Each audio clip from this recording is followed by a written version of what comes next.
메시지 6번의 제목은 그리스도의 좋은 사역자입니다. 우리는 형제님들이건 자매님들이건 우리 모두는 다 새 언약의 사역자들이고 그리스도의 좋은 사역자입니다. 사역자라는 것은 일하는 사람, 일을 하는 사람이죠. 하나님의 일, 이런 일을 하는 사람이 사역자인데 어떤 일이냐면은 그리스도를 다른 사람들에게 음식으로, 풍성한 음식으로 공급하는 사람, 이런 공급하는 일을 하는 사람이 사역자입니다.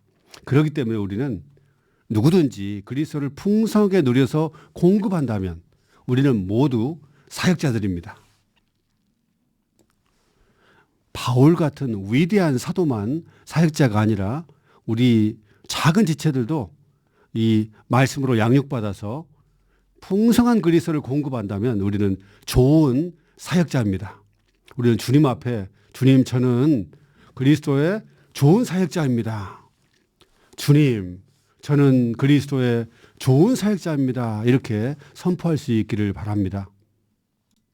로마서 1번 디모데전서 4장 6절 그대가 이러한 것들은 디모데전서 1장부터 3장까지 나와 있는 바울이 전한 그런 말씀입니다. 이러한 것들을 형제들 앞에 제시한다면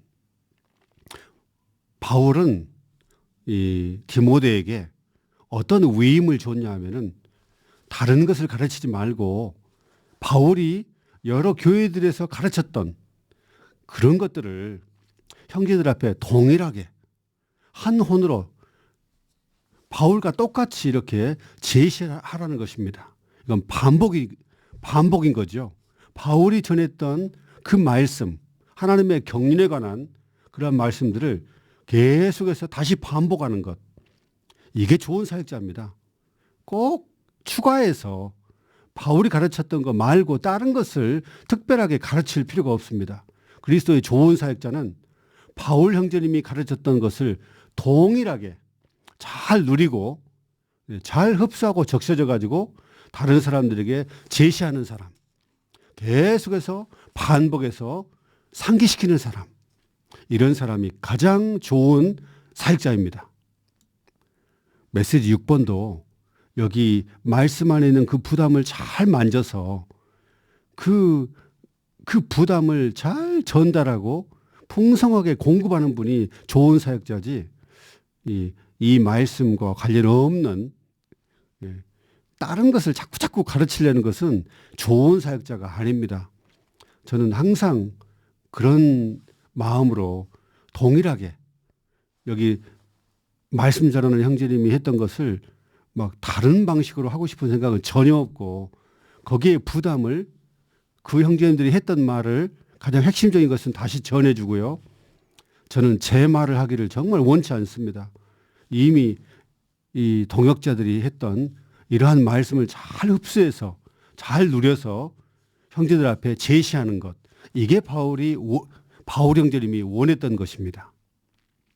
그대는 믿음의 말씀과 그대가 긴밀히 따르는 좋은 가르침, 이건 바울이 전한 말씀이죠.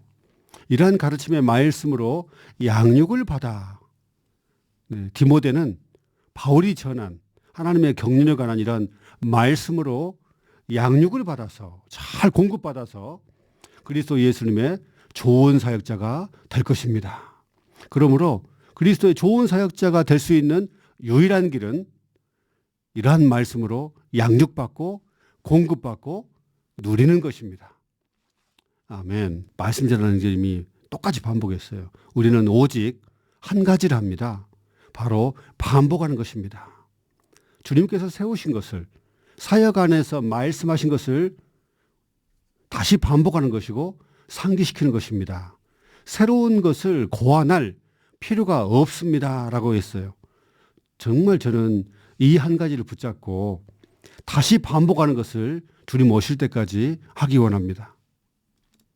A번, 그리스도의 좋은 사역자는 어떤 사람이냐 하면은 사람들에게 어디 가든지 언제든지 그리스도를 공급하는 그리스도를 공급하는 봉사를 하는 사람으로서 사람들에게 구주와 생명과 생명 공급 모든 긍정적이 되시는 그리스도를 공급하는 사람.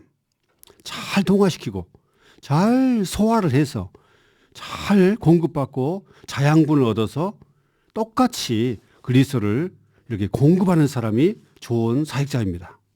B번 우리가 그리스도를 다른 이들에게 공급하려면 우리 자신이 먼저 양육을 받아야 합니다. 그리스도의 좋은 사역자는 다른 사람들에게 단지 그리스도에 관해 가르치기만 하는 것이 아니라 그리스도를 음식으로 그들 안으로 공급합니다. 그러면서 형제님이 이런 말씀했어요. 만약 우리가 2,000명의 좋은 사역자들을 얻는다면, 있다면 온 세상이 뒤집어질 것입니다.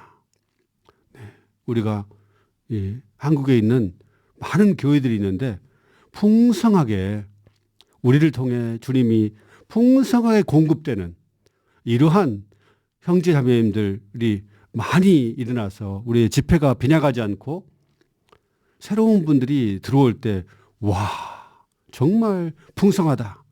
정말 여기 하나님이 있구나. 이렇게 느낄 정도로 우리가 풍성하게 공급하는 사역자들이 되기 원합니다. 10번 우리는 사역을 통해 주님께 양육을 받은 것들을 성도들 앞에 제시해야 한다. 먼저 양육을 받아야겠죠. 양육받지 않으면 주일날 쉬는 날 말이 없고요.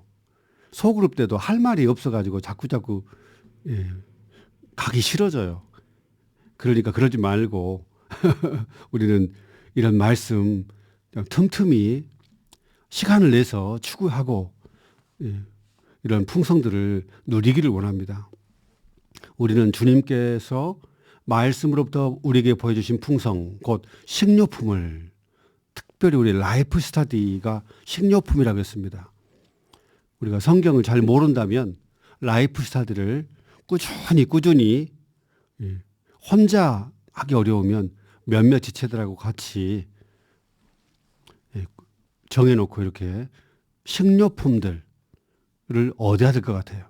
그래서 식료품들, 라이프 스타디와 회복력 각주 이렇게 포함해서 충분히 매일매일 읽고 1년 읽고 2년 읽고 3년 읽고 꾸준히 읽으면서 풍성들을 축적하고 저장해야 될 것 같습니다.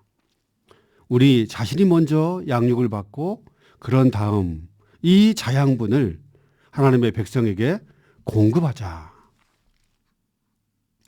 D번 우리는 그리스도의 풍성을 영적인 음식으로 다른 이들에게 공급함으로 그들이 양육을 받고 생명이 자라도록 해야 한다. 하나님의 말씀은 양육하기 위한 젖과 단단한 음식에 비유된다.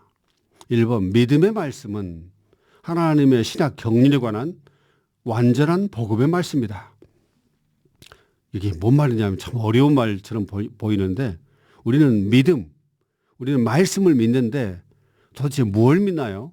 우리는 하나님이 계신 것과 그 하나님이 어느 날 육신되어 이 땅 가운데 오신 것을 믿고 그분이 인생 33년 반 동안 하나님이자 사람으로서 사신 것을 믿습니다. 이게 바로 사복음서죠.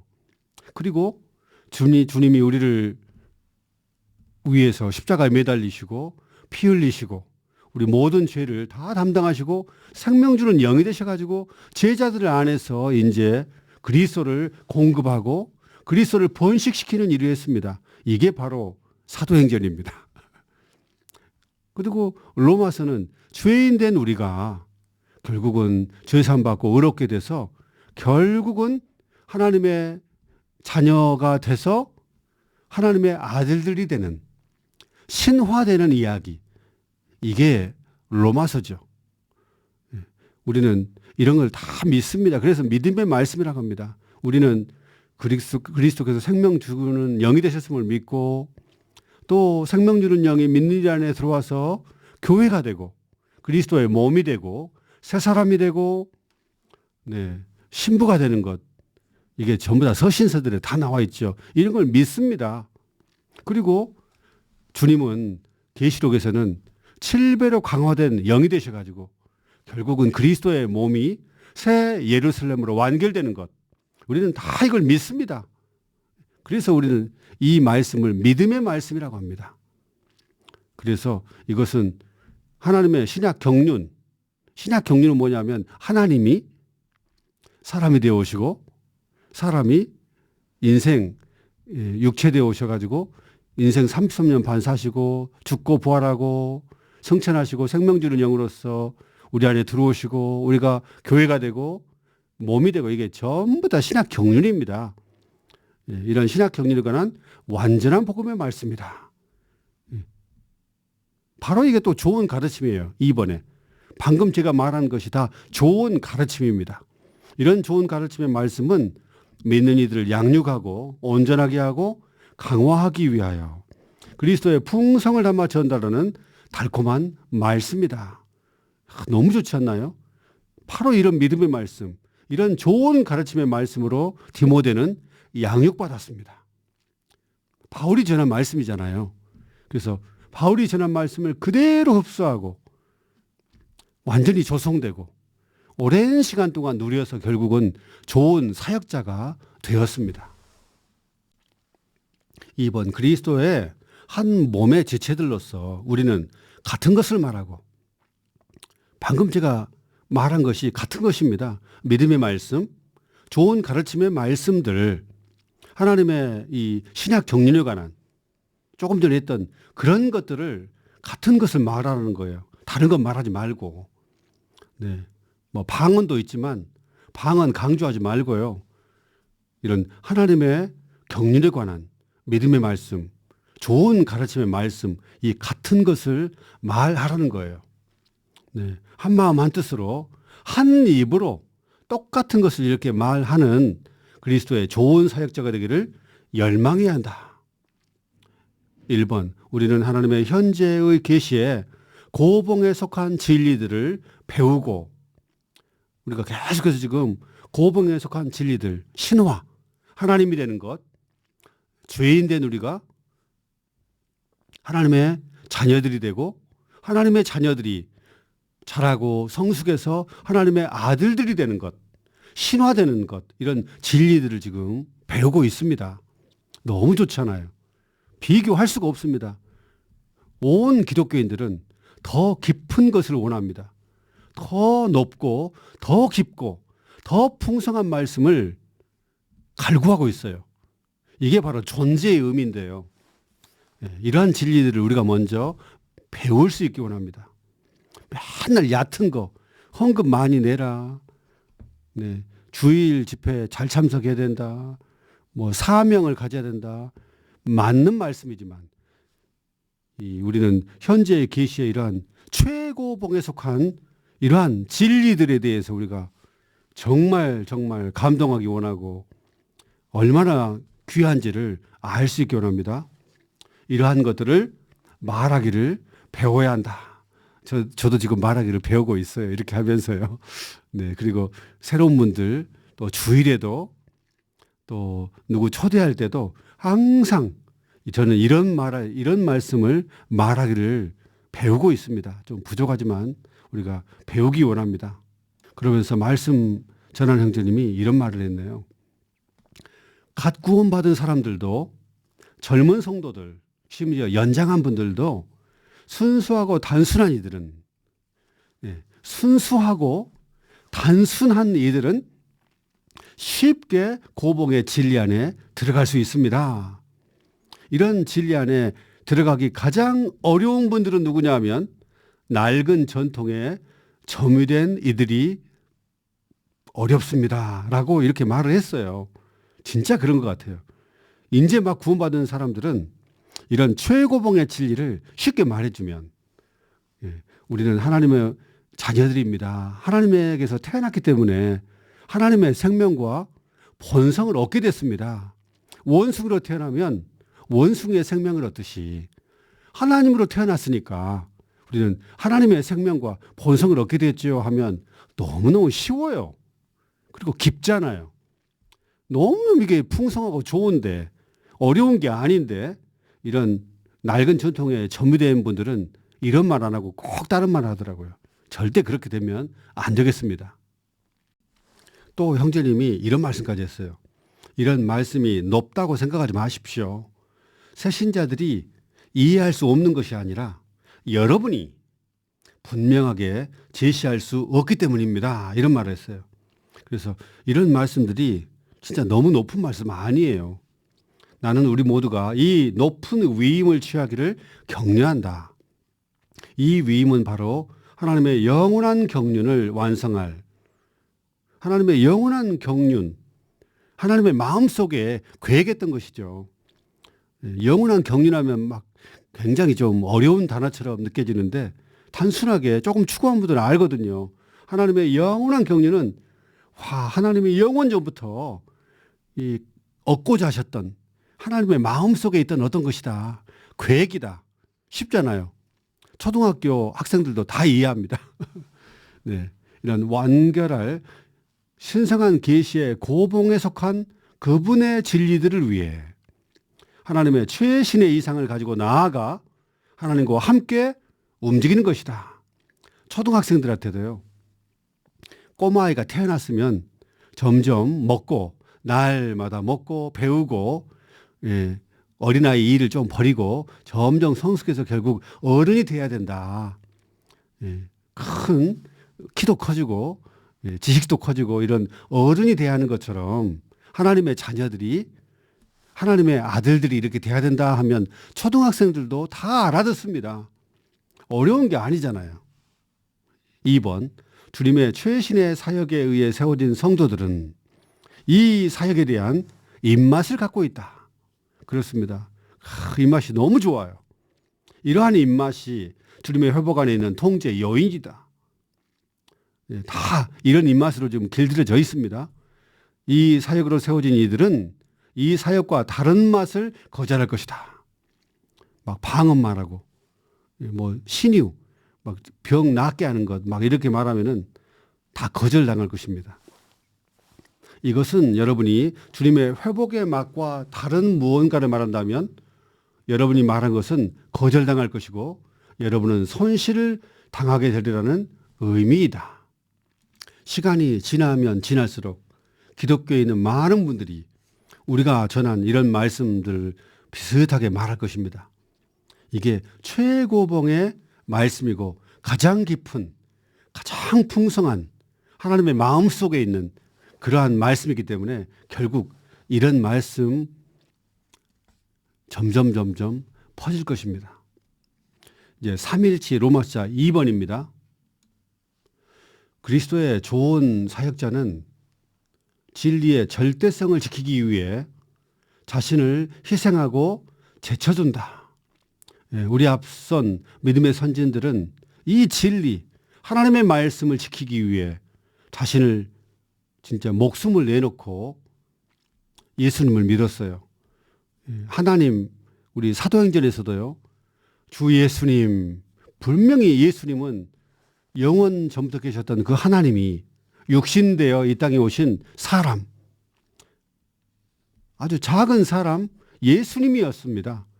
예수님 바로 하나님의 아들이었어요. 그런데 주 예수님, 예수님이 하나님의 아들입니다. 하나님입니다. 이런 말을 했을 때 사도행전에서 많은 사람들이 잡아갔습니다. 감옥에 갇히게 있고요. 심지어 스데반은 이 진리를 말하다가 결국은 돌에 맞아 죽었습니다. 이렇게 진리의 절대성을 지키기 위해 자신을 희생한 분들이 아주 많습니다. 진리는 자신의 느낌에 따라 행하는 사람에게 맡겨질 수 없다. 하다못해 죄 사함도요. 주님은 우리 모든 죄들을 위해서 십자가에 이미 못 박혔고 심판받으셨고 우리의 모든 죄들을 전부 다 용서했다고 말하는데 우리의 느낌이 주님 제가 잘못했어요. 주님 용서해 주십시오. 주님 용서해 주십시오라고 했는데 아무리 느낌을 분석해도 용서하지 않은 것 같아요. 그런다고 해서 주님이 용서하지 않았나요? 진리를 아는 분들은 자신의 느낌에 따라 행하지 않고 자신의 느낌이 어떻든지 주님, 나를 위해서 내 모든 죄들을 용서하기 위해서 십자가에 못 박히시고 피 흘리심을 감사합니다. 피 흘림이 없은즉 죄의 사함이 없느니라. 이 말씀한 것처럼 주님이 나를 위해서 날 대신해서 피 흘리심으로 내 모든 죄들이 용서받았습니다. 이렇게 말하는 사람이 진리를 따른 사람이고 진리의 절대성을 지키는 사람들이지, 느낌에 죄가 용서함 받은 것 같으면은, 느낌이 좋으면 용서함 받고 느낌이 별로 안 좋으면은 용서 안 한 것처럼, 이렇게 하는 사람에게 진리가 맡겨질 수 없다고 그랬습니다. 우리는 진리의 편에 서서 우리 자신과 맞서야 합니다. A, 개인의 상태는 하나님의 진리와 아무 상관이 없다. 그렇죠. 이미 말씀드린 것처럼 우리의 어떠함이 하나님의 진리의 어떠함에 직접 영향을 줄 수 없는데, 이것은 진리가 움직일 수 없는 기둥과 같기 때문이다. 우리의 상태가요, 하나님이 있다고 느껴도 하나님은 계시고, 하나님이 안 계신 것 같다고 느껴도 하나님은 계십니다. 지금 안개가 껴가지고 하늘이 먹구름이 가득 꼈다고 해서 태양이 없나요?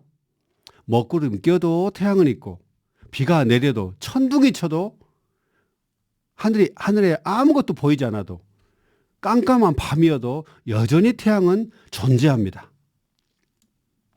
B번, 어떤 사람들은 자신이 틀릴 때 진리를 조금 낮추고 자신이 오를 때 진리를 조금 높인다. 이것은 그들이 엘리베이터 같고 진리가 그들과 함께 오르락 내리락 한다는 것을 의미한다.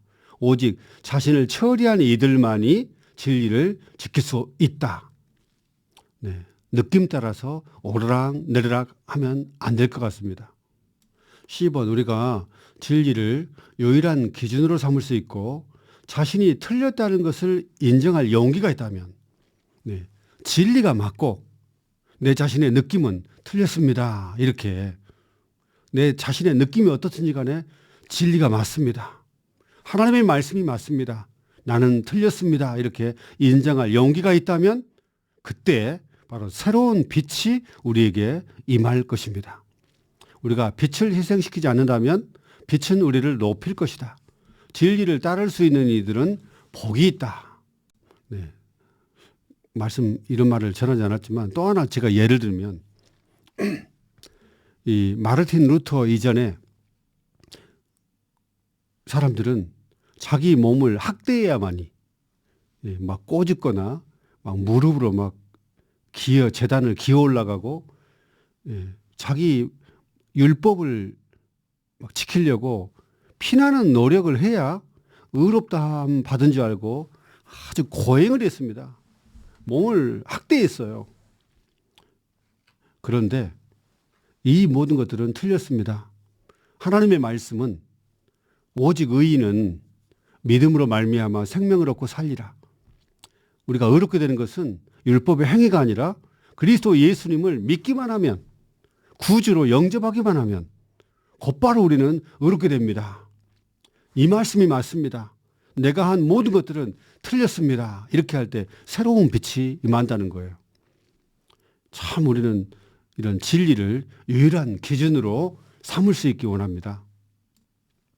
D번, 한 면에서 우리는 체험이 없는 경우 진리를 전파할 수 없다. 그러나 또 다른 면에서 우리는 진리가 우리라는 사람과 아무 관련이 없다는 것을 알아야 한다. 이미 방금 예를 들었죠. 마르틴 루터 얘기도요. 우리가 하나님의 말씀에 더 이상 저항이 없는 지점에 이끌리고 말씀을 희생시키지 않으며 말씀이 우리 자신을 유죄 판결하는 것을 발견한다면 우리는 빛을 받아들일 것이다. 이것이 계시를 받는 비결이다. 또 하나 예를 들면 우리는 그리스도를 믿었을 때 그리스도 안에 옮겨졌습니다. 그래서 그리스도 안에 있다라고 말하죠. 우리는 그리스도 안에 있습니다. 그런데 허드슨 테일러는 그리스도 안에 있기 위해서 무진 노력을 많이 했어요. 기도 많이 하고 간구하고, 아무리 자기 느낌을 봐도 그리스도 안에 있다고 느껴지지 않으니까 그런데 우리는 느껴지든 느껴지지 않든 우리는 심지어 우리가 실수를 하고 죄를 좀 짓고 그러더라도 얼른 씻고 주님 앞에 죄를 자백하고 그러면 또 그런 걸 떠났어도요. 내 상태가 아무리 좋지 않고 아무리 누림이 없어도 우리는 주여 저는 나의 느낌과 상관없이 나는 지금 그리스도 안에 있습니다. 나는 그리스도와 연결되었습니다. 나는 포도나무이신 주님 안에 이미 있습니다. 나는 이미 주님과 연결되었습니다. 이걸 아는 분들은 느낌이 좋지 않으면 주 예수님 나는 주님과 하나입니다. 포도나무이신 주님 안에 나는 거하고 있습니다. 지금 돌이킵니다 하고 돌이킬 뿐이에요. 이게 바로 계시죠. 로마서 3번 그리스도의 좋은 사역자는 하나님의 다양한 은혜를 맡은 선한 청지기로서 하나님을 영광스럽게 하기 위해 즉 하나님을 표현하기 위해 하나님의 신탁의 말씀을 한다. 네. 이런 좋은 사역자들은 특징이 있는데 하나님만 영광스럽게 합니다.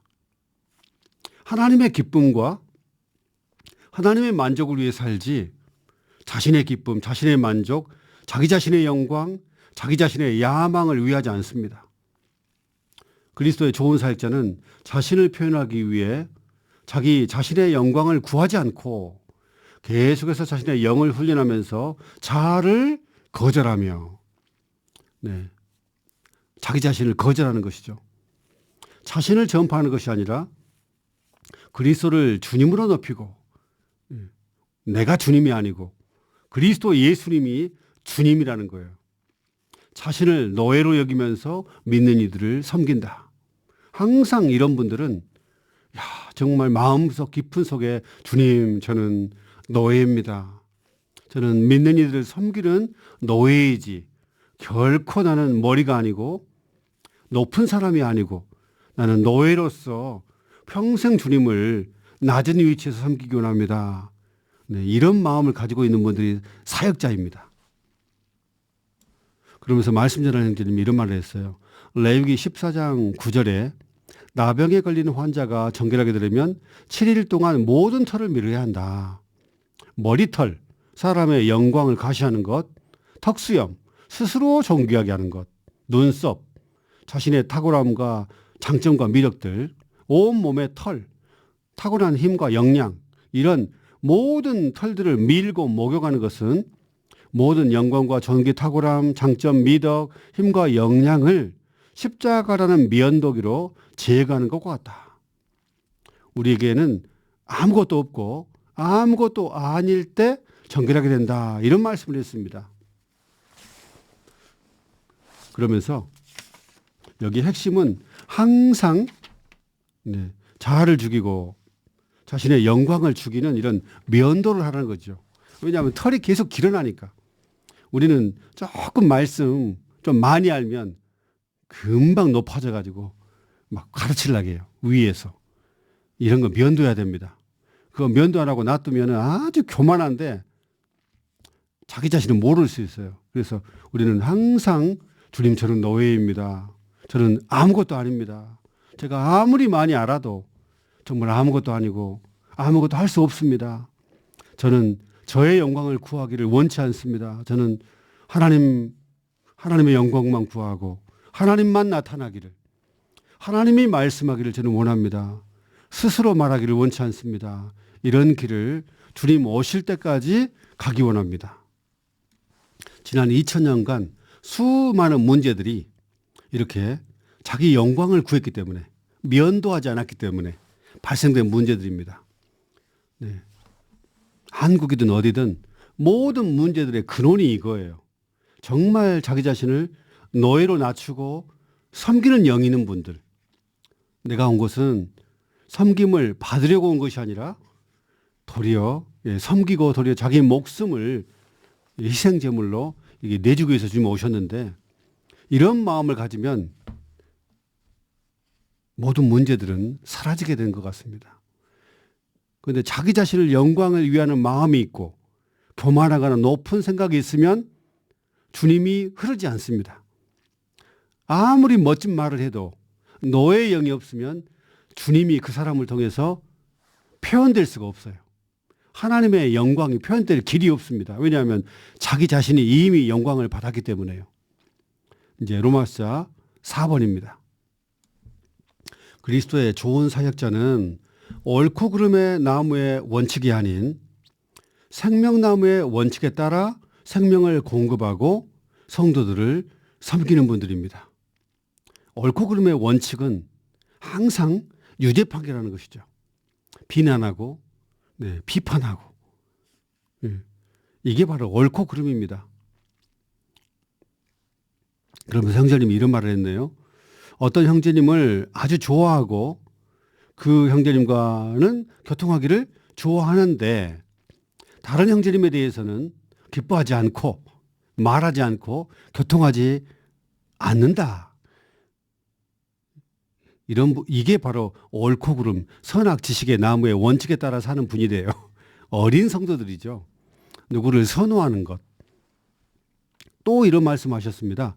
올바른 말이겠지만 주님께서 기뻐하지 않으신다면 멈춰야 합니다. 아무리 옳다 해도 멈춰야 합니다. 그리고 영으로 돌이켜야 합니다. 멈출 줄 모르는 것.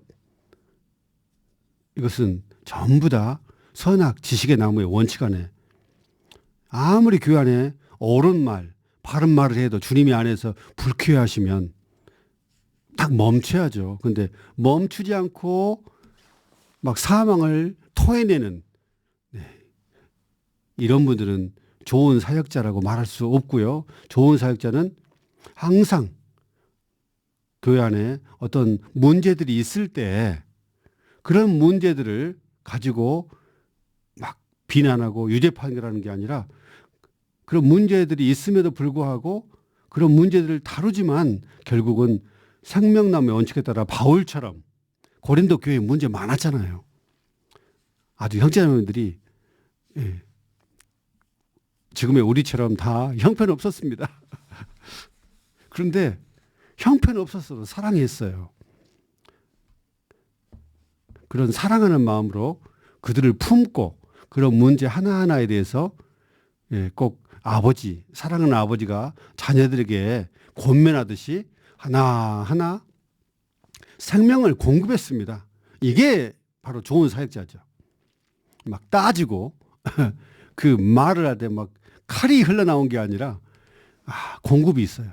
그 문제를 다루지 않는 게 아니라 분명히 다루는데 전혀 거기에 유죄 판결도 없고 비난도 없고 비판도 없는데 다 공급받으면 문제들이 싹 사라져요. 이게 바로 주님이 원하는 좋은 사역자입니다. 저도 이런 사람이 되기 원합니다. 그리스도의 좋은 사역자는 사역할 때 고린도 교회에 있는 문제들을 직면했던 바울의 본에 따라 다음의 행동 원칙과 규칙을 지킨다. 이미 아까 말씀드렸죠. 우리는 그리스도 외에 어떤 사람이나 사물이나 일에 주의를 집중해서는 안 되고 여기에 일은 봉사죠. 봉사도 우리가 그리스도를 공급하는 것이지 일에 빠져가지고 거기서 막 마음 상하고 이렇게 하면 좋겠다 저렇게 하면 좋겠다 빠져버리면 우리가 잘못된 초점에서 빗나갈 수가 있습니다. 우리는 그리스도 외에 이런 다른 것에 주의를 집중해서는 안 되고 그분께 집중해야 된다. 나는 뭐 바울에게 나는 베드로에게 나는 아볼로에게 속했다. 이건 어린 상태죠. 성숙한 믿는 이들은 바울 형제님도 너무 좋아요. 베드로 형제님 너무 사랑스러워요. 아볼로 형제님 너무 달콤합니다. 이 모든 분들이 은사로 주어져 가지고 내게 선물과 같아요. 이런 분들이 성숙한 분이지 나는 누가 특별히 좋아요. 이런 분들은 어린 성도들입니다. 하여튼 우리는 그분께 주님께만 집중하기 원합니다. 즉 믿는 이들 가운데 있는 모든 문제를 해결하기 위해 하나님께서 정하신 유일한 중심이신 그리스도께 초점 맞춰야 한다. 그래서 고린도전서 1장 9절에 바울은 그랬어요. 고린도 믿는 이들에게 나는 아무것도 알지 못하고 오직 그리스도 예수님과 십자가에 못 박히신 그분만 알고 난다고. 다른 것 알고 싶은 마음이 없었습니다. 그런다고 해서 그러면 그런 문제들을 많은 문제들을 내팽개쳤냐? 아니죠. 고린도 전서와 고린도 후서 읽어보면 그런 문제들을 다뤘지만 심지어 권면도 하고 어떤 면에서는 책망도 했지만 풍성한 그리스도를 공급했습니다. 로마서 5번 그리스도의 좋은 사역자는 성도들이 한 가지 것을 생각하도록 돕는다. 네. 동일한 말, 동일한 생각, 오직 한 가지 것을 생각하도록 돕는다. 빌립보서에서 이 한 가지 것은 그리스도를 주관적으로 알고 체험하고 그리스도를 누리는 것을 가리킨다. 이 한 가지 것은 뭐냐면 그리스도를 추구함으로 그분을 얻고 바울은 정말 그분을 얻기 원했습니다. 또 그분을 붙잡으려고 달려갔죠. 또 그분을 소유하는 것이었습니다. 그래서 그 참고구절 보면은 빌립보서 1장 20절 21절 보면은 바울의 간절한 기대와 소망은 뭐였냐면은 감옥에 있었지만 살든지 죽든지 간에 내 몸에서 그리스도가 확대되기를 원했고요. 2장 2절에서는 같은 것을 생각하십시오. 한 가지 것을 생각하십시오 하면서 여러분 안에 이 생각을 품으십시오 하면서 그 생각이 뭐냐면 그리스도 예수님 안에 있었던 생각입니다. 그 생각은 하나님과 동등됨을 여기지 않고 막 그런 말이 나오잖아요. 7단계로 그분 자신을 낮추신 것. 이런 것을 생각하라는 거예요. 네. 그리고 3장 7절부터 14절 보면 어떤 말들이 나오냐면은 모든 것을 전부 다 해로운 것으로 여기고 모든 것을 잃어버리고 모든 것을 배설물로 여기고 9절에서는 그리스도 안에서 발견되고자 합니다. 10절에서는 그리스도와 그분의 부활 능력과 고난의 고통과 그분의 죽음과 같은 형상을 이루려고 합니다. 12절에서는 그리스도를 붙잡으려고 힘을 다해 추구할 뿐입니다. 바울은 그리스도를 붙잡기 위해 그리스도를 얻기 위해 힘을 다해 추구했다고 합니다. 오직 이 한 가지 것만을 하도록 돕는 이들. 자꾸 다른 얘기하면요. 결국은 파괴됩니다. 오직 이 한 가지 것을 하도록 바울처럼 이렇게 성도들을 돕기 원합니다. 이렇게 잘 돕는 분들. 이 한 가지 것을 추구하도록 생각하도록 잘 돕는 분들이 좋은 사역자라는 것이죠. 로마서 6번 그리스도의 좋은 사역자는 아가서 4장 11절에 묘사되어 있는 주님을 사랑하여 추구하는 이와 같다. 나의 신부여 그대의 입술은 신선한 꿀을 흘리고 그대의 혀 밑에는 꿀과 젖이 있으며 네. 이 좋은 사역자는 항상 입술을 통해 신선한 꿀이 흘러나온 분들입니다. 꿀은 아주 달콤하고요. 꿀을 먹으면 아주 신선해지고 막 힘이 납니다. 공급이 있어요. 자양분이 있어요. 이러한 달콤한 말씀들, 달콤한 공급, 이러한 공급이 언제든지 어디서든지 잘 공급이 되는 분들이 있어요. 그리고 이렇게 꿀이 흘러나올 정도라면은 그 꿀이 어딘가 지금 저장되어 있기 때문에 흘러나온 게겠죠. 어디에 지금 저장되어 있냐면은 그대의 혀 밑에는 꿀과 젖이 있으며라고 말했을 때 저장되어 있고 오랜 기간 동안 축적되어 있다는 걸 말합니다.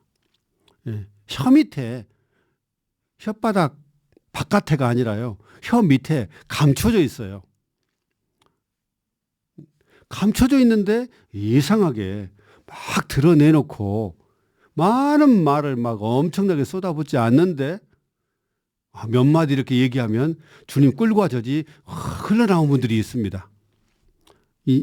이렇게 흘러나온 것은 오랜 세월 동안 저장되어 있고 오랜 세월 동안 모았기 때문에 벌이 꿀을 모을 때 단 하루 이틀 만에 꿀이 모아진 게 아니죠. 오늘의 양식 읽어보니까 어떤 말이 나오냐면은 이 꿀은 벌집에서 한 방울씩 한 방울씩 천천히 떨어진다고 합니다. 그런데 어떤 이들은 제잘거리는 개울물처럼 개울물이 막 제잘제잘 거리면서 찰랑찰랑 거리면서 막 많은 소리가 나죠. 맨날 모일 때마다 한담하고 뭐 우스갯소리 나고 경솔한 말을 하면서 이 말씀에 대한 이런 공급은 하지 않고 맨날 한담하고 물론 우리는 이런저런 얘기를 좀 해야 돼요. 네. 어떤 성도들이 어려우면 그 어려움 내용도 다 듣고요. 어떻게 구원받았는지 어떻게 살고 있는지 다 듣고 교통도 하고 기도도 하고 해야 되는데 그런 거 말고 맨 만날 때마다 그냥 한담이나 하고 이런 것들이 천천히 한 방울 한 방울 내리는 꿀이 아니라 제잘 막 찰랑찰랑 막 시끄럽게 떠드는 이런 개울물이다 이런 표현을 썼어요. 그래서 우리는 개울물 같지 않고 한 방울씩 한 방울씩 천천히 떨어지는 이러한 꿀과 같기를 원합니다. 그러면서 말씀 전하는 형제님이 이런 말을 했습니다. 우리의 입술을 통해 신선한 꿀이 흘러나와야 되는데 우리의 입술에 칼이 흐를까 두렵습니다. 유죄 판결하고 비난하고 비판하는 것 이게 칼이 흐르는 것이죠. 우리는 꿀을 공급하기 원합니다. 아유 이렇게 하나하나 하면 시간이 너무나 많이 걸릴 것 같아서요. A, B, C, D, A, B, C 다 그냥 읽어보시면 알 것입니다. 이제 로마서 7번 읽어보겠습니다. 신원자들이 받은 계시들은 그들이 받은 부담들이었다. 부담이 없으면 교회를 건축하기 위한 말씀의 사역도 없고 신원하는 것이 없다. 네. 부담이 없으면 말씀의 사역이 없다는 거예요. 어떤 성도들 신원한다고 하는데 그 속에 부담이 없다면 그런 신원이 아니라고 말합니다. 새 언약의 사역자들은 말씀 안에는 부담, 주님에게서 온 부담, 앞선 사역자들, 워치만니, 위트니스 리영재님 이런 동역자들 안에 있는 이런 부담들을 잘 전달해주는 부담을 동일하게 받아서 그들의 부담이 내 부담이 된 이런 부담이 충만한 이런 분들이 좋은 사역자라는 것이죠. 아무 부담이 없어요. 이러면 좋은 사역자가 아니라고 그럽니다. 예를 들어서 말씀 전하는 선생님이 이런 교통을 했습니다. 우리가 부담을 받았다면 만일 내 소그룹에 누구도 자신의 영을 사용하지 않는다면 그저 지나가게 하지 않을 것이다. 모든 성도들이 영을 사용하도록 부채질한다 이거죠. 영을 사용하든 말든 생각과 감정 안에 빠지든 말든 내버려 둬버리면 그것은 부담이 없는 것이죠. 또 우리는 주님의 회복에 대해서 부담을 가져야 되고 증가에 대한 부담도 가져야 되고 우리의 인수가 너무 적잖아요. 그런 증가에 대한 부담도 가져야 되고 몸의 건축을 위한 부담도 우리는 가져야 된다. 그러면서 어떤 말을 했냐면 우리가 진정 몸의 건축에 대한 이상을 가졌다면 모든 성도들이 건축되도록 모든 성도들이 기능을 발휘하도록 우리는 최선을 다해서 도울 것입니다. 기능을 발휘하든 말든 맨날 하는 사람만 하도록 내버려 뒀다는 것은 몸의 건축을 모르는 것이죠. 이런 몸의 건축에 대한 계시를 받다면 이런 계시가 바로 부담이 됩니다. 그래서 A번에 보면 우리의 부담은 하나님의 계시를 사람에게 해방하는 것이며 하나님의 계시는 하나님께서 우리에게 주신 계시의 말씀을 통해 해방된다. B번 하나님의 말씀을 공급할 때 우리의 관심은 우리가 말하는 주제에 있지 않고 우리에게 하나님께서 하시는 말씀이 있는지의 여부에 있어야 한다. 하나님께서 하시는 말씀이 있으려면 말씀을 공급하는 사람에게 반드시 부담이 있어야 한다.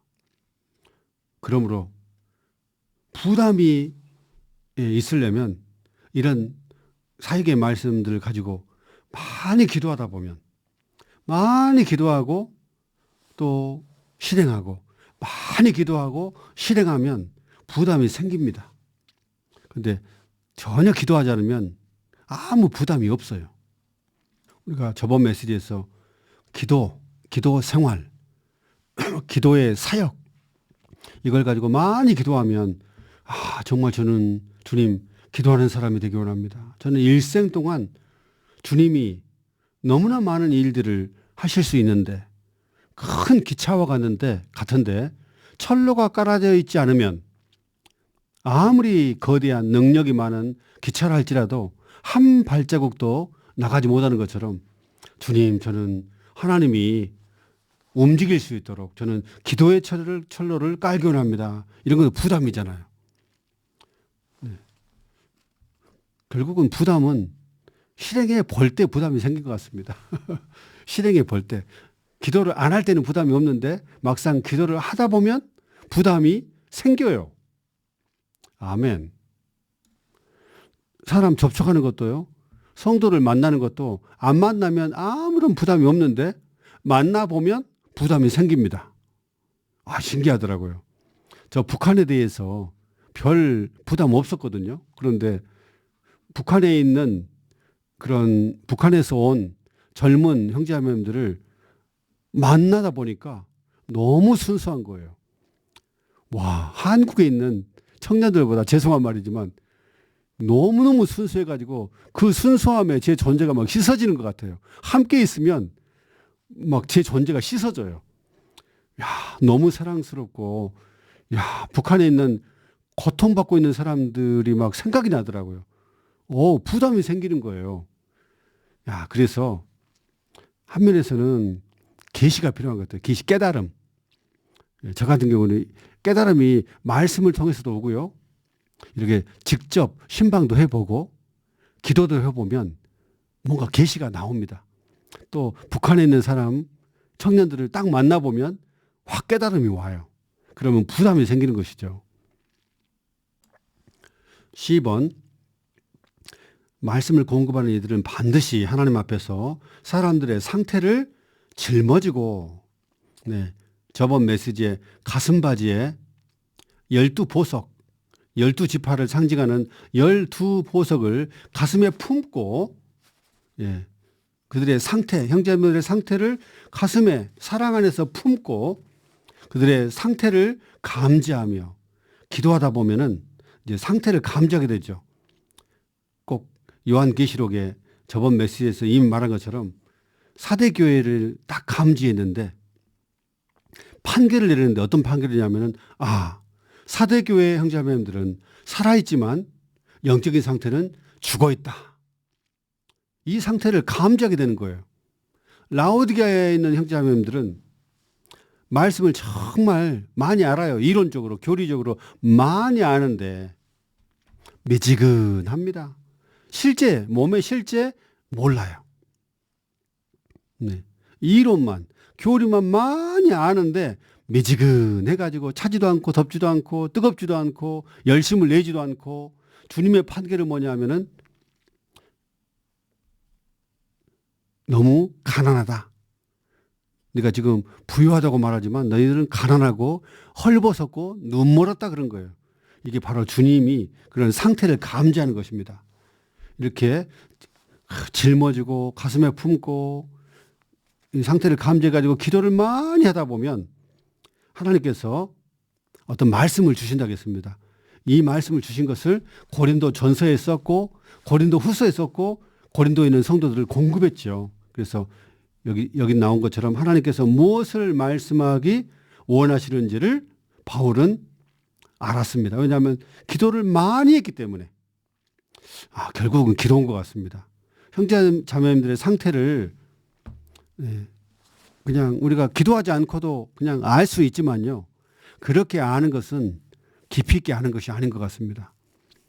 기도를 많이 하다 보면 정말 이 지체에 필요한 것이 뭔가 기도가 필요한 것 같아요. 아유, 저도 이 말을 했으니까, 이 말을 했으니까 더 많이 기도해서 이런 성도들의 그런 상태, 미지근한 상태, 열매 없는 상태, 죽어 있는 상태, 옳고 그름 안에 있는 상태, 아까 선악 지식의 나무의 원칙에 따라서 그런 원칙에 있는 상태를 잘 짊어지고 가슴에 품고 비난이 아니라 비판하지 않고 가슴에 품고 그들의 상태를 감지하면서 그들이 잘 회복되기를 많이 기도하기 원하고 저 역시도 더 많이 개인적으로도 기도를 많이 했으면 좋겠습니다. 그래서 형제님이 이런 말을 했네요. 기도에 부담을 가져야 합니다. 복음 후보자들 또 주님을 사랑하지 않는 이들에 대한 부담을 가지고 기도해야 됩니다. 지금 형제자매들이 많이 주님에 대한 사랑이 식었다는 것을 발견했다면 비난할 게 아니라 그들이 다시 주님의 사랑을 회복하도록 많이 기도해야 된다는 것이죠. 아유, 좀 기도를 끈기있게 해야 되는데 참 이게 쉽지 않습니다. 그래서 훈련하라고 한 것 같아요. 아멘. 더욱더 훈련하기 원합니다. D번, 말씀의 사역에서 가장 큰 문제점은 주님에게서 온 부담이 없다는 것이다. 자, 이게 가장 큰 문제 같아요. 부담이 없어요. 그렇기 때문에 말이 분명하지가 않죠. 정말 부담이 있으면 말을 할 때 주제가 분명하고 확실하게 공급이 있고 야, 저분은 부담이 있구나 라고 말할 텐데 부담이 없는 게 제일 큰 문제입니다. 그래서 주님 이것은 그래서 형제님들이 또 이런 말을 했네요. 판에 박힌 방식으로 일을 합니까? 맨날 옛날에 했던 방식으로 똑같이 하는 거. 그러면서 활력그룹에 대한 그런 부담도 좀 얘기하시더라고요. 그리고 형제님이 저를 덮어주시기 원합니다 라고 말하면서 간증을 했는데 저는 성도들 각각 한 사람 한 사람을 넣고 기도하고 그들의 영을 위해서도 기도합니다. 여기 말씀 전하는 이 형제님이 주일 집회 오기 전에 성도들 한 명 한 명에 대해서 전부 다 충분히 기도하고 집회 참석한다는 거예요. 그래서 참 이게 본인 것 같아요.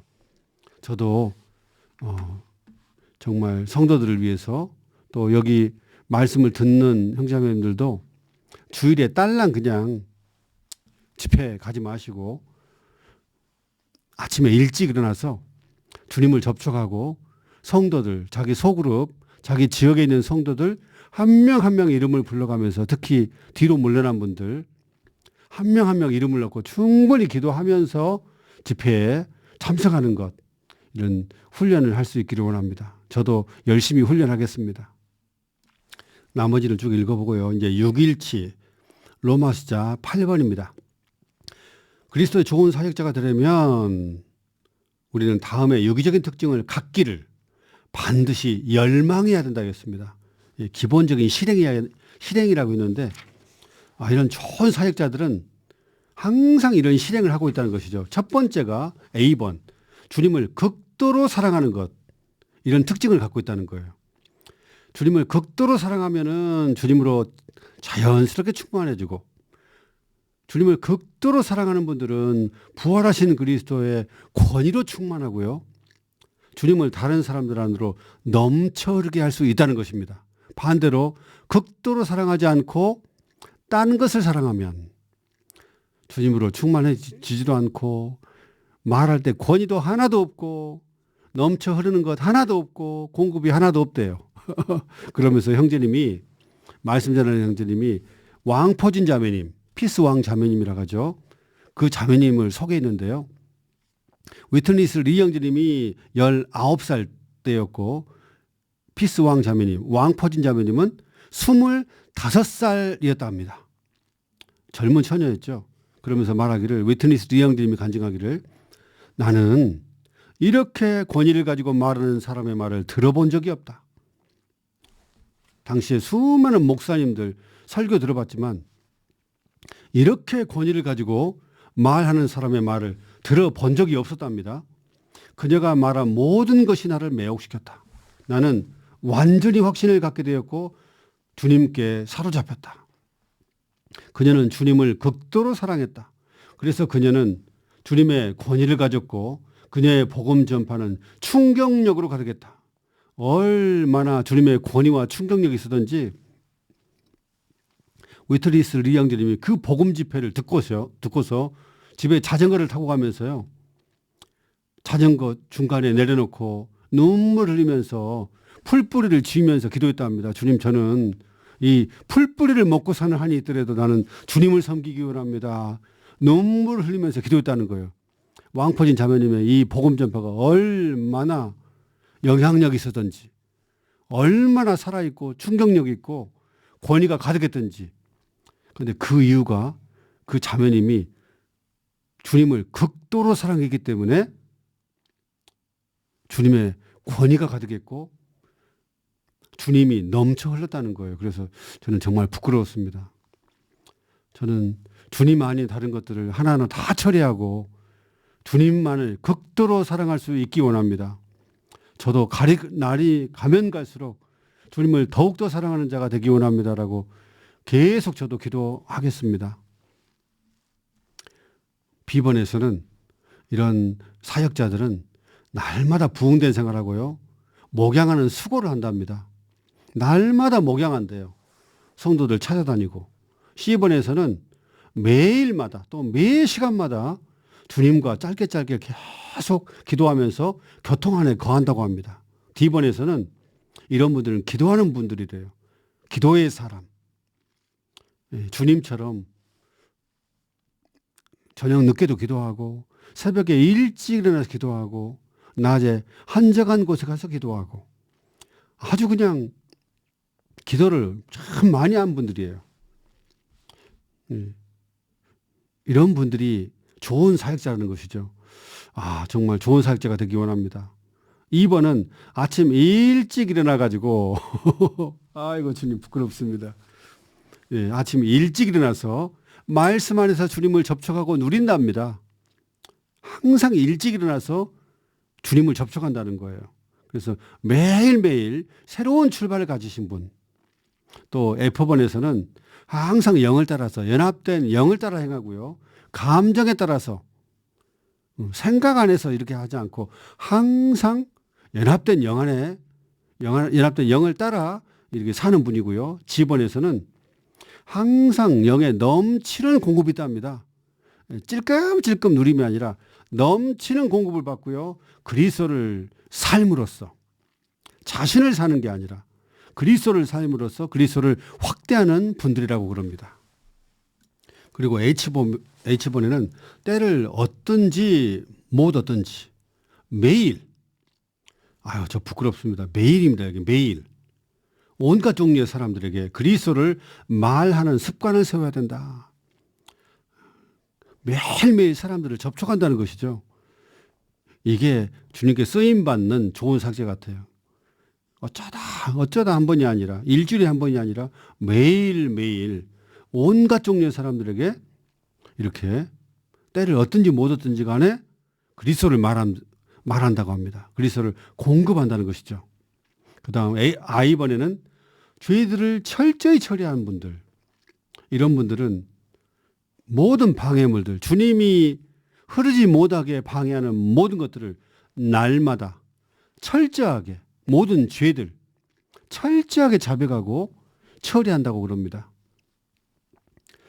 저는 참 어찌됐든 기도할 때마다 죄들을 처리하는 시간을 많이 갖습니다. 아멘. 제2번 또 이분들은요. 말을 할 때 말씀을 전파하거나 말씀을 공급할 때 본질적인 영으로 충만하고 외적으로는 경륜적인 영으로 충일해 가지고 주님이 넘쳐 흐르는 분들이라는 거예요. 이게 어려운 게 아니라 기도를 날마다 말씀을 가지고 기도를 많이 하면 죄들을 처리하고 주님의 이름 많이 부르면서 말씀을 가지고 기도하면서 말씀 완전히 이것이 말씀인지 기도인지 많은 기도를 하면 이렇게 충만한 사람이 된 것 같습니다. 그런데 이렇게 시간을 내지 않고 대가를 지불하지 않으면 확실히 아무리 말을 해도 흐름이 없는 것 같아요. 공급이 없어요. 그래서 우리는 나는 좋은 사역자 아니에요라고 말하지 말고 이미 우리는 좋은 사역자가 됐으니까 좋은 사역자의 길을 가기 원합니다. K번, 우리는 이분들은요, 그리스도에 대한 체험들을 자꾸 해가지고 축적돼 있고요. 주님의 말씀을 풍성히 저장한 분들이랍니다. 말씀 교통하면은 막 공급이 넘쳐 흘러요. 그냥 이론적인 것뿐 아니라 체험이 술술술 나오고요. 그냥 또 체험만 나온 게 아니라 막 공급이 있습니다. 라이프 스타일도 그러려면 좀 더 많이 읽고, 사역의 말씀들 좀 더 많이 읽고, 또 회복력, 성경 자체도 좀 많이 읽고, 그리고 이런 생활, 방금 말했던 이런 기본적인 실행, A부터 K까지 이런 실행들을 꾸준히 1년, 5년, 10년, 15년, 20년, 30년, 40년 꾸준히 하신 분들이 결국은 좋은 사역자가 되는 것 같아요. 목양도 좀 꾸준히 하고, 기도도 날마다 많이 하고, 날마다 아침 일찍 일어나고, 아이고 주님, 하여튼 여기에 좀 해당되는 것도 있고 해당되지 않는 것도 있는데요. 훈련하기 원합니다. 로마서 9번, 우리가 하나님의 말씀을 공급할 때마다 가장 중요한 것은 이런 좋은 사역자는 항상 영을 훈련합니다. 저번 시간에 영을 훈련하는 것, 경건에 대해 말했죠.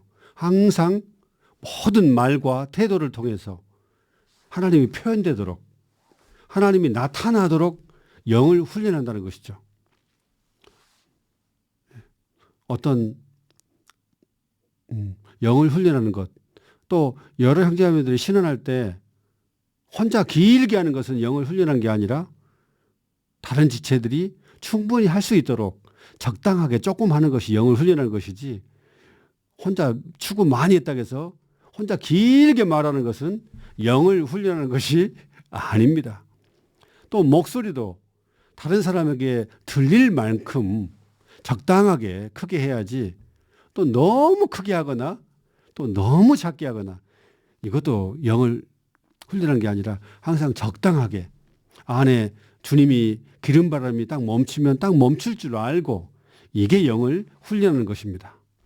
그리스도의 좋은 사역자는 경건에 이르도록 자신의 영을 훈련하는 습관을 세움으로, 항상 습관이죠, 영을 훈련하고 있습니다.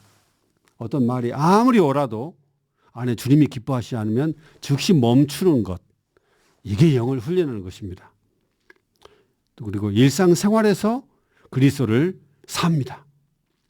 자기 자신을 사는 게 아니라 항상 그리스도를 사는 것. 우리가 전적으로 이런 사람은 아닌데 지금 하여간 훈련하라고 계속 주님께서 이렇게 격려해 주십니다. A번, 구원받은 이들이 우리는 그리스도인의 생활과 교회 생활을 할 자본을 갖고 있는데, 이 자본은 하나님께서 주신 우리의 영이다. 겁내는 영이 아니라 능력의 영. 우리는 이미 능력의 영이 우리 안에 이미 있고요. 사랑의 영. 하나님의 사랑으로 충만한 사랑의 영이 이미 우리 안에 있습니다. 그리고 맑은 생각, 안개처럼 흐릿한 이런 생각이 아니라 아주 맑고 분명한 주님의 생각, 맑은 생각의 영이 이미 안에 있습니다. 자본이 있죠. 엄청난 능력도 있고요. 또 사랑, 하나님의 사랑이 이미 우리 사람의 영 안에 지금 들어와 있고, 맑은 생각의 영이 이미 들어와 있기 때문에 부채질만 잘하면 땔감에 잘 타오르도록, 부채질을 하면은 활활 타오르죠. 우리가 막 주님의 이름도 부르고 죄를 자백도 많이 하고 말씀으로 기도를 하는 것을 많이 하면은 막 부채질한 것과 똑같습니다. 그래서 부채질을 많이 하다 보면 불이 붙어요. 막 능력도 막 생기게 되고, 약해졌는데, 그냥 방금 전까지도 막 약해졌는데 강제적으로 막 의지를 사용해가지고 느낌 하나도 없는데 막 주님의 이름 부르고 말씀을 가지고 막 기도를 먹고 네, 이렇게 하다 보면 이게 부채질하는 거거든요. 그럼 막 불이 타오릅니다. 그래서 막 사랑이 점점 조금씩 아까 냉담했는데 차가웠는데 사랑의 불꽃이 조금 타오르고요.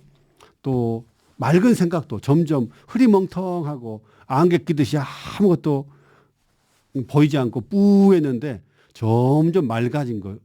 바로 이게 맑은 생각의 영이죠. 이러한 자본이 우리 영 안에 있다는 것이죠. 네. B번 그냥 읽어보시고요. C번 훈련이라는 단어. 방금 말했죠. 훈련. 부채질을 막 해야 돼요. 불이 타려면 가만히 놔두면 불 안 타고 꺼져버립니다. 꺼져버리면 막 차가워져요. 사랑도 없어지고 능력도 없어지니까 점점 약해지고 그러기 때문에 여기 훈련이라는 단어에는 강제성이 함축되어 있다. 우리가 그리스도인으로서 강하고 주님 안에서 자라기 원한다면 우리의 영을 훈련하는 견고한 습관을 세울 때까지 아침에 일어나면 주 예수님, 오 주님 이렇게 주님을 불러서 주님을 접촉하는 견고한 습관을 가져야 되죠.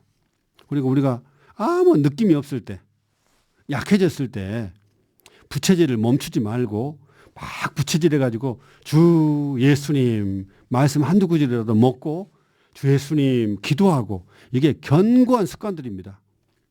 네, 말씀을 읽는 습관, 기도하는 습관 이게 견고한 이런 습관을 세울 때까지 우리의 영을 사용하도록 스스로에게 강요해야 한다.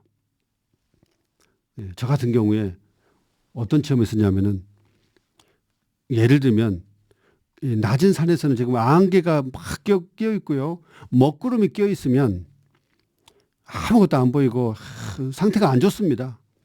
주님의 이름 부르고 싶지도 않고요. 기도하고 싶지도 않고 막 안개 낀 것처럼 마음이 어두워요. 그런데 그 어두운 상태에 그대로 놔두고 주님의 이름을 계속 부르고 죄들을 하나하나 자백하고 막 30분 이상 막 자백을 하고요. 또 말씀을 가지고 계속 기도하다 보니까 높은 산에 점점 올라가니까 꼭 높은 산에 올라가면은 안개가 저 밑에 이제 보이잖아요. 안개를 초월해버리고요. 먹구름을 초월해버리니까 저 밑에 먹구름이 이미 통과를 해버렸더라고요. 태양이 찬란하게 떠 있어요. 저는 이것도 영을 훈련하는 것 같습니다. 지금 내가 상태가 지금 약하고 죽어 있고 사망으로 가득하고 어둡고 이런 상태를 보지 말고 이런 느낌들을 다 부인해버리고 주님의 이름 부르고 죄를 자백하고 기도하고 감사합니다. 주님 찬양합니다 하면서 말씀을 이렇게 누릴 때 기도 안에서 주님을 접촉할 때 이러한 강제적으로 스스로 강제적으로 할 때 결국은 생명이 자라게 됩니다. 이런 좀 강제성이 있어야 훈련이 있어야 자라지 그러지 않고 자신을 내버려 둬버리면 안 자라요. 마지막 읽고 끝내겠습니다. D번 우리는 성령 안에서 기도하고 기도할 느낌 없어도 기도해야 됩니다. 하나님의 사랑 안에서 자신을 지키며 자신 지키기가 제일 어렵죠. 자꾸 흔들립니다. 그러니까 스스로 지켜야 돼요. 우리 주 예수 그리스도께서 승리에 차서 나타나시는 날에 베푸실 그분의 긍휼을 기다림으로써 주님 오십니다. 우리가 기다리든 기다리지 않든 주님은 나타나실 것입니다.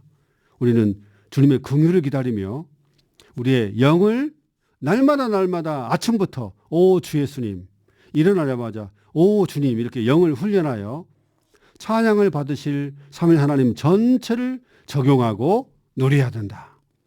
그 결과 우리는 영원한 생명의 총체인 새 예루살렘이 된다라고 말했습니다. 그래서 우리가 이런 실행도 잘하고요.